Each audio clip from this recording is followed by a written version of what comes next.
Shalom, amada familia, pues hoy me tocó grabar el estudio y es la segunda vez que lo grabo. Me parece que no le puse grabar y, y estuve, bueno, por lo menos me prediqué a mí mismo, ¿no? Entonces, vamos a comenzar y déjenme quitar esto.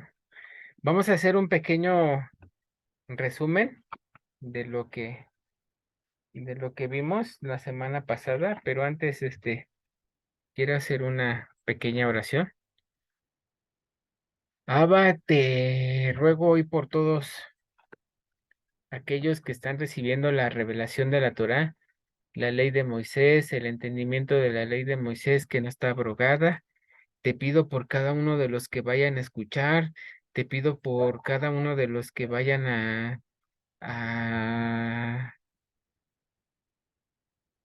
recibir este mensaje de que son, este mensaje de que son esos peces que de los que habla la profecía de nuestra identidad como nación, de la nación de Israel, que te pido por cada uno de ellos que va a escuchar ese mensaje, por cada una de esas ovejitas de la casa de Israel.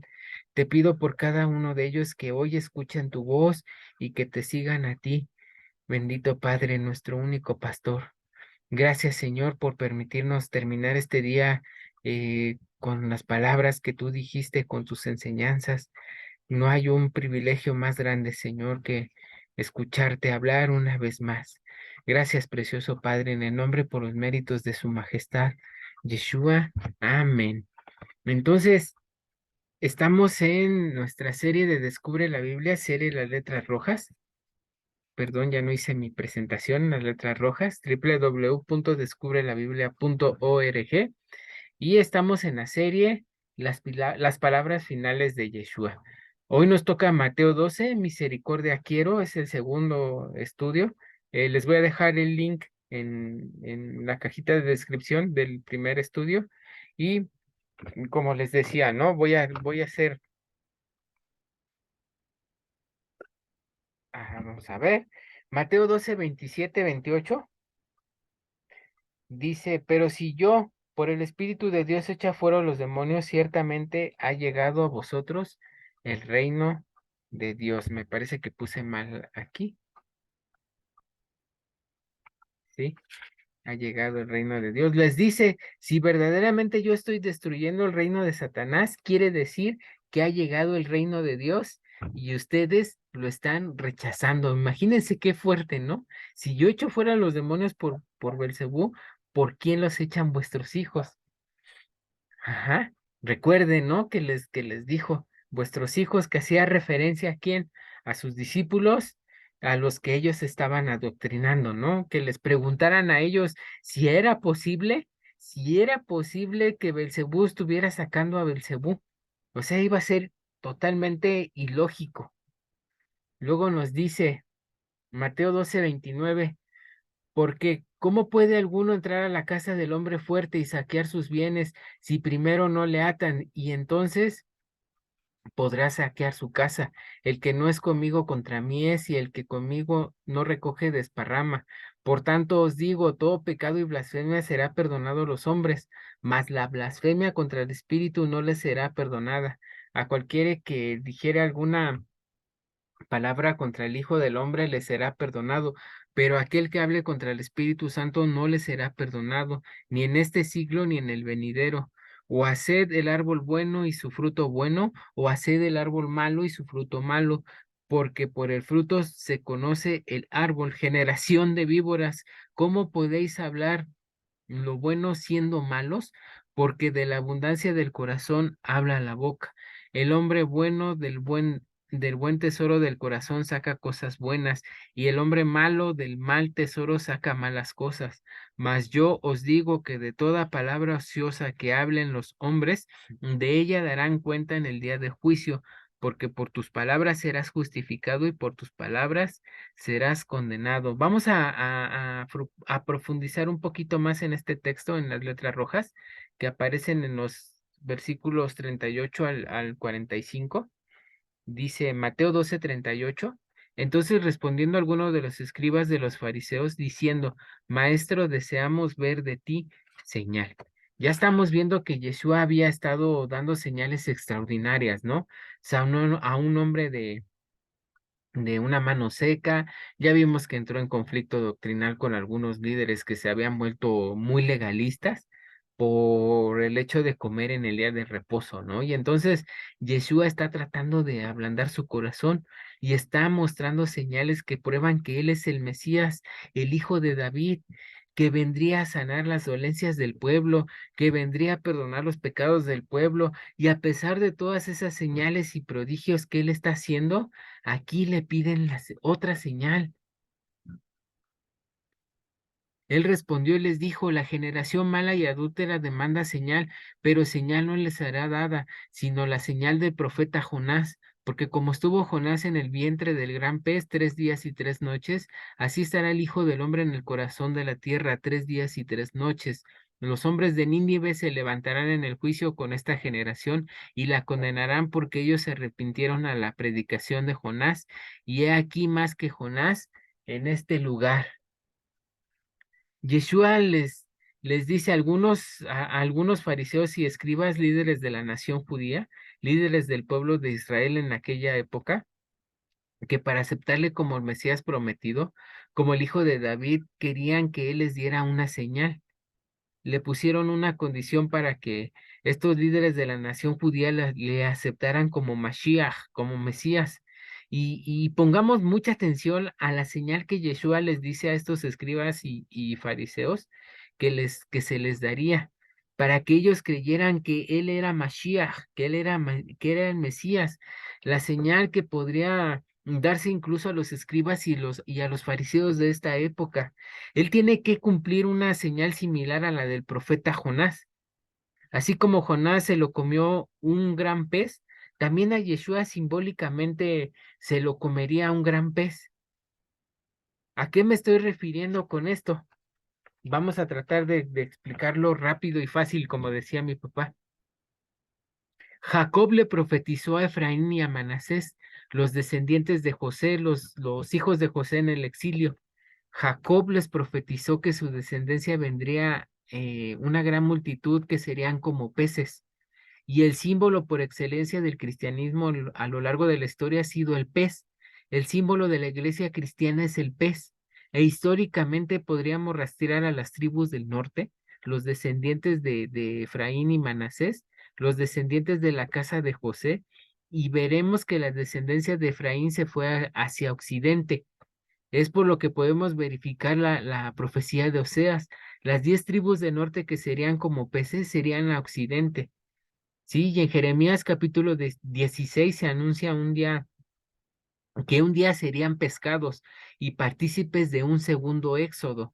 Recordemos que el primer éxodo de Israel fue de Egipto, pero el segundo éxodo sería de la tierra del norte y de todas las tierras a donde fueron dispersos. Y en la profecía de Oseas se nos dice que el Señor rugirá como león y los hijos vendrán temblando desde occidente.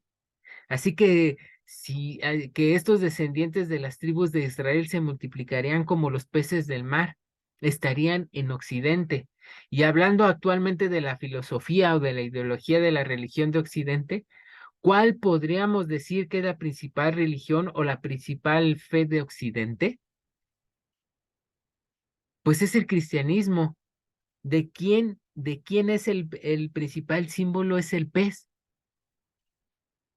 De manera que los hijos de Israel están dispersos, pero fueron absorbidos en Occidente por lo que conocemos por el cristianismo, ya sea católico o protestante.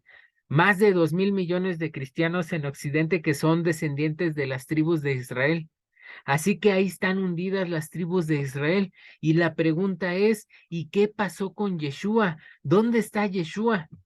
Pues Yeshua fue absorbido nada más y nada menos por el Imperio Romano, que fue quien causó esta dispersión, el Imperio Romano, que fue quien llevó cautivo al remanente de Israel que quedaba en la época de Yeshua y que lo llevó para este exilio de 2.000 años, y que después y que después de un tiempo absorbió las enseñanzas de Yeshua y metió el personaje de Yeshua a este imperio, sí, que también le cambió el nombre al territorio de Judea, de Judá, el Imperio Romano, ¿no? Le cambió aquel nombre de la tierra de Judea por Palestina, en honor a los antiguos enemigos de Israel, los filisteos.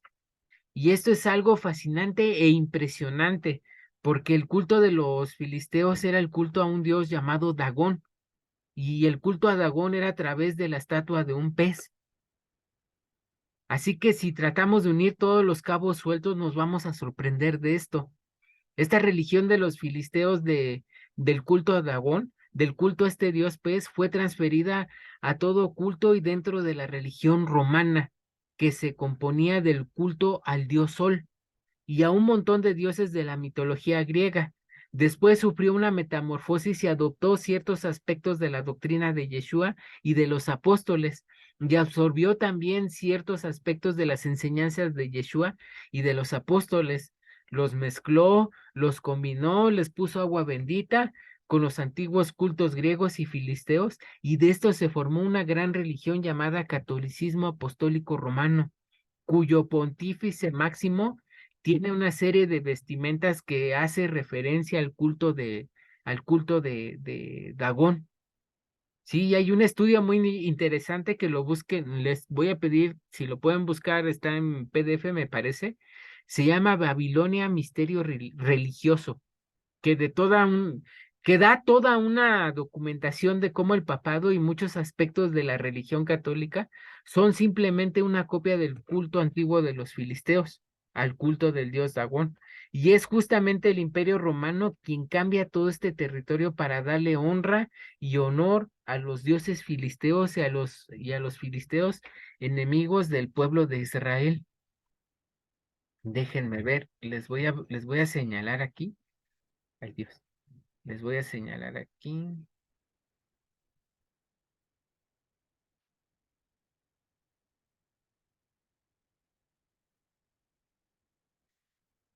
Miren, estoy en la imagen. Bueno, si usted está de la izquierda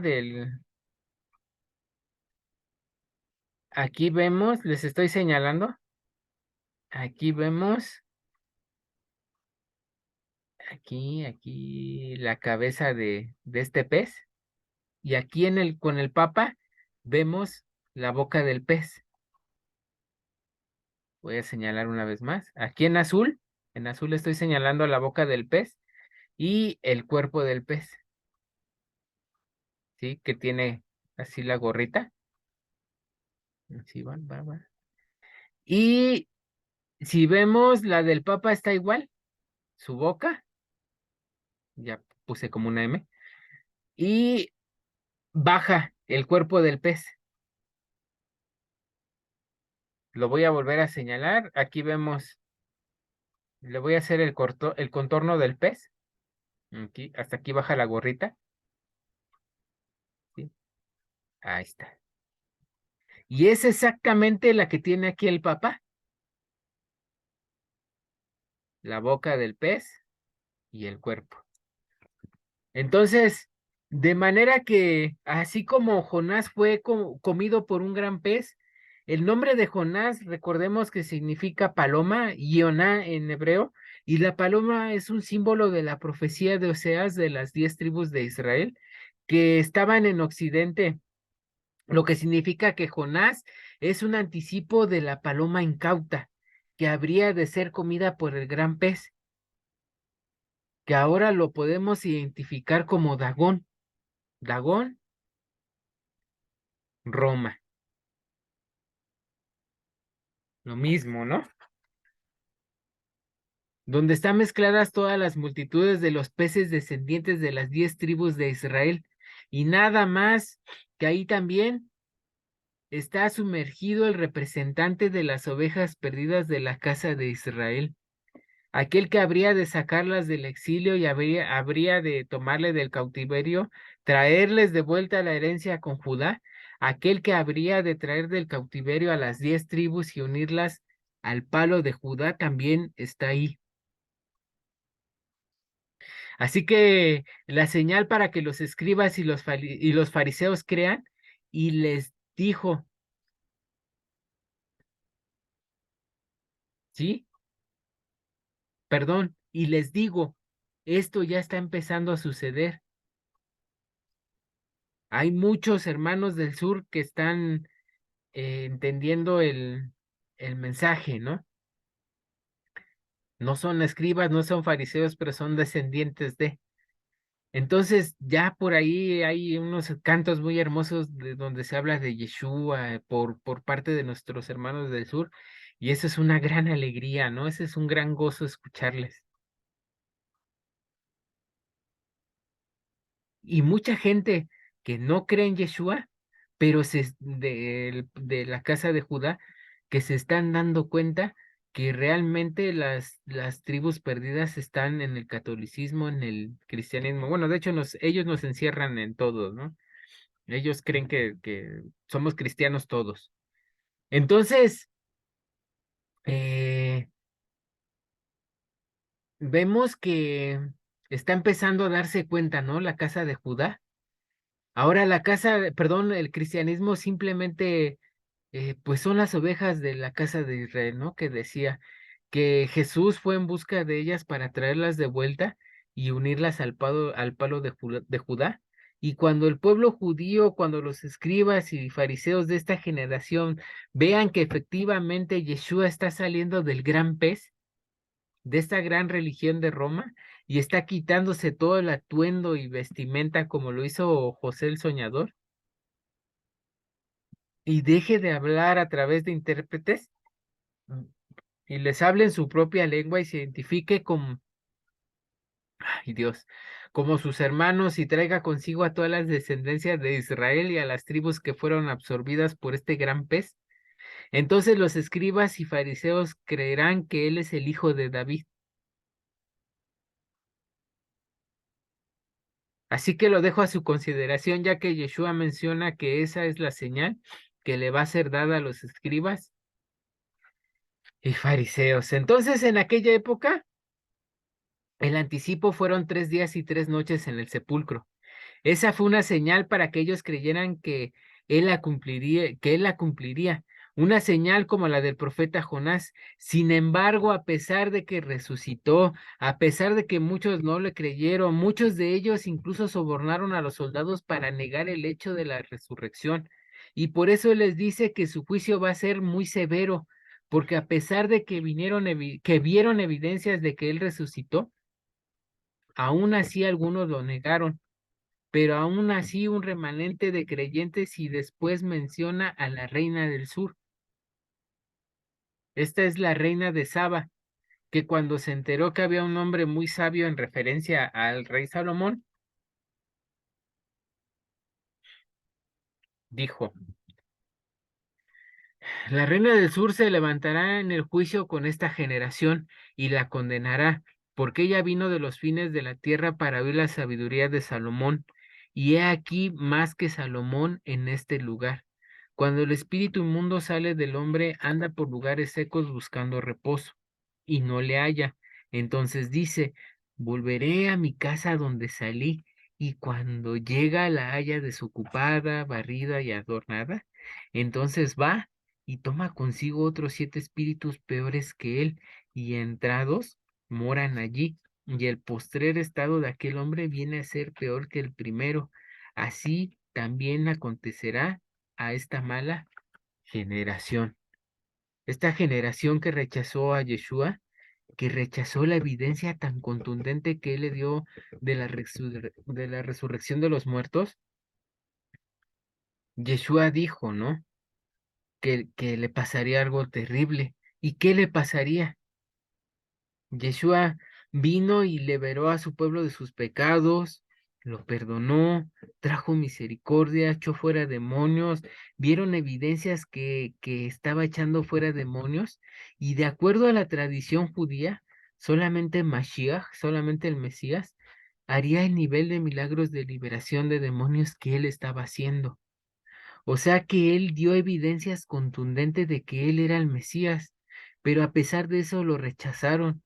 Entonces dice que vino, limpió la casa y echó fuera demonios. Y a pesar de eso lo rechazaron. Y una vez que le rechazan todos esos demonios que fueron expulsados en esa generación y que salieron huyendo cuando él liberaba a toda esta gente, dice que un día regresarán y los verán que siguen en esa actitud de falta de arrepentimiento. Verán que siguen juzgándose unos a otros, que siguen criticándose unos a otros, lo mismo por lo que empezamos este estudio. La razón del juicio y de la destrucción del segundo templo de Jerusalén fue por falta de compasión, por falta de amor a los unos por los otros. Así que vino y por un momento la gente lo escuchaba, pero cuando se va, una vez más vuelven a caer en la misma actitud de juicio, en la misma actitud de falta de compasión, y alrededor de 35 años después, el templo fue destruido. Entonces Yeshua dijo que el templo no quedaría piedra sobre piedra, porque todo el testimonio de amor, de compasión, de misericordia que él dio no les fue suficiente. Entonces, todos estos espíritus inmundos, los que cayeron en los cerdos, todos los espíritus inmundos de los que fue liberada esa generación,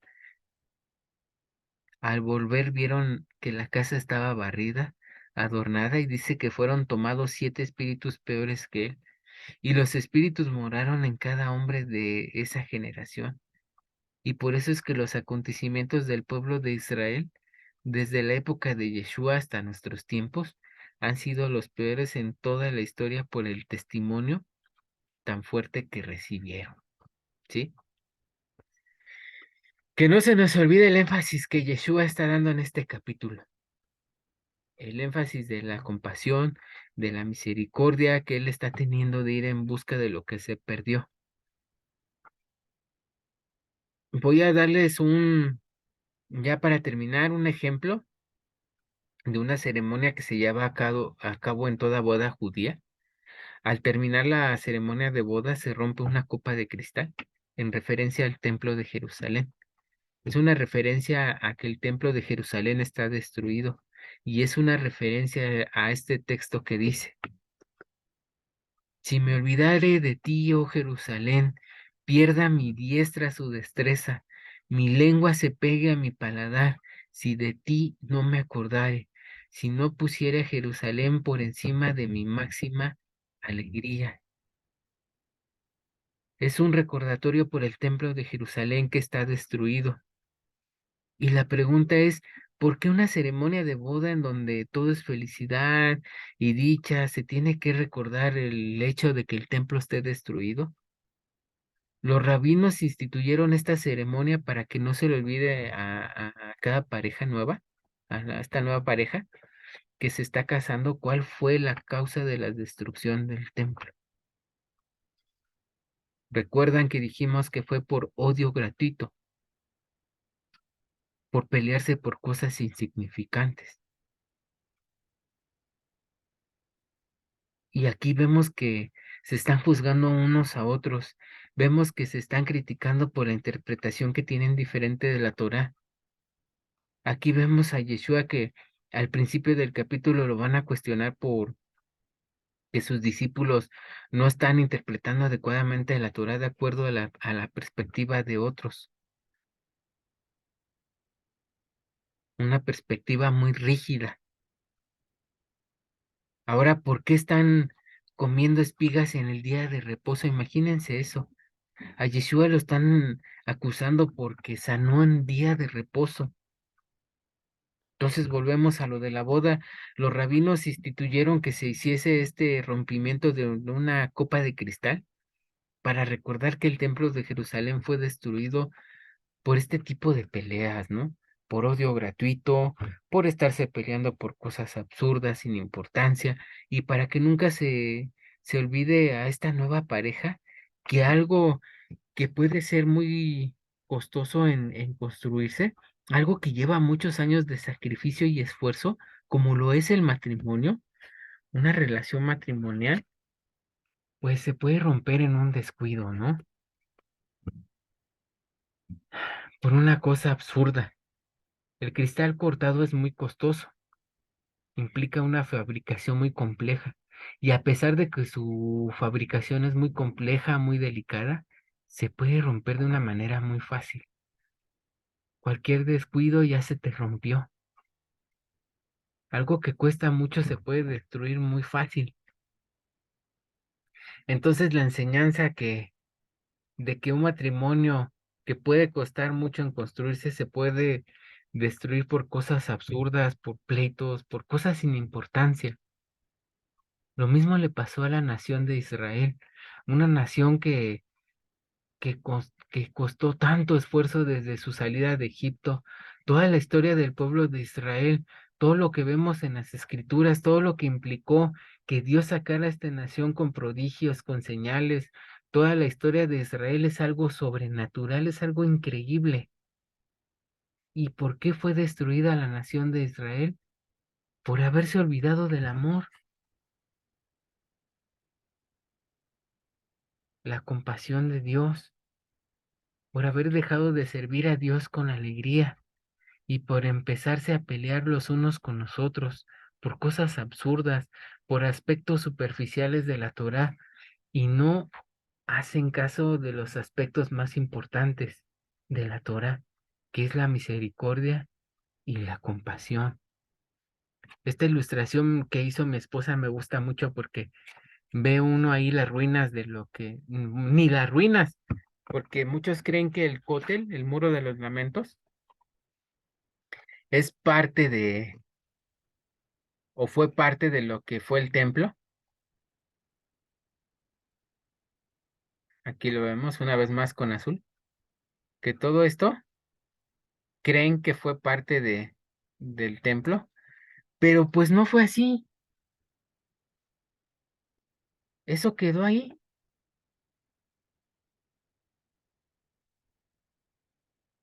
y del templo no quedó nada, porque Yeshua dijo que no quedaría piedra sobre piedra, que nunca se nos olvide eso y estar hablando de todas estas cosas. Por supuesto que Yeshua se estaba metiendo en problemas con la religión establecida, que se quiere mantener en esa dureza de corazón, en esa rigidez, se empieza a meter en problemas y nos dice en estos últimos versos, mientras él aún hablaba, a la gente aquí, su madre y sus hermanos estaban afuera y le querían hablar. En el Evangelio de Marcos se nos aclara un poquito mejor, ya que ahí se nos dice que la razón por la que su madre y sus hermanos le fueron a buscar es porque estaban preocupados por su integridad física, por la de Yeshua, porque él estaba confrontando al sistema religioso rígido, legalista, que se había hecho como odres viejos y que estaban ya planeando cómo destruirlo, estaban planeando cómo matarle.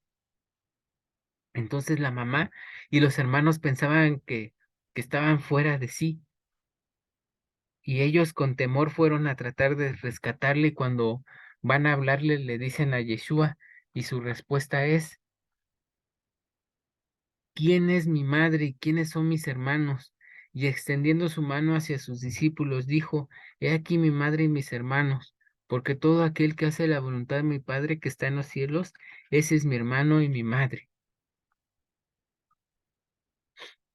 En otro evangelio, Yeshua dice que quienes oyen la palabra del Señor y la hacen, quienes la oyen y la hacen, esos son su madre y sus hermanos. La palabra de Dios en tiempos de Yeshua era la Torá y los profetas. Así que dice los que oyen y los que hacen exactamente las mismas palabras que dijo el pueblo de Israel cuando salió de Egipto. Todo lo que has dicho, haremos. Así que Yeshua se identifica como su familia con aquellos que obedecen la palabra de Dios. Y si usted ha escuchado este mensaje y quiere que Él le considere como parte de su familia, pues lo que tiene que hacer es no solo escuchar, sino hacer, poner énfasis en aquello en lo que está poniendo énfasis este mensaje de las letras rojas. Este mensaje central cuyo énfasis es la gracia, la compasión y la misericordia. Abba, te damos muchas gracias por este estudio, te damos gracias por tu compasión y tu misericordia. Te rogamos que nos libres de caer en la actitud de esta perversa generación que pasó por alto la gracia, la paciencia que tuviste al enviar a tu Hijo a dar testimonio de tu amor. Ayúdanos a buscar la reconciliación los unos con los otros y hacer énfasis en aquella a las que tú le das énfasis, el amor, la compasión y la misericordia. Te lo rogamos en el nombre y por los méritos de su majestad, Yeshua. Amén.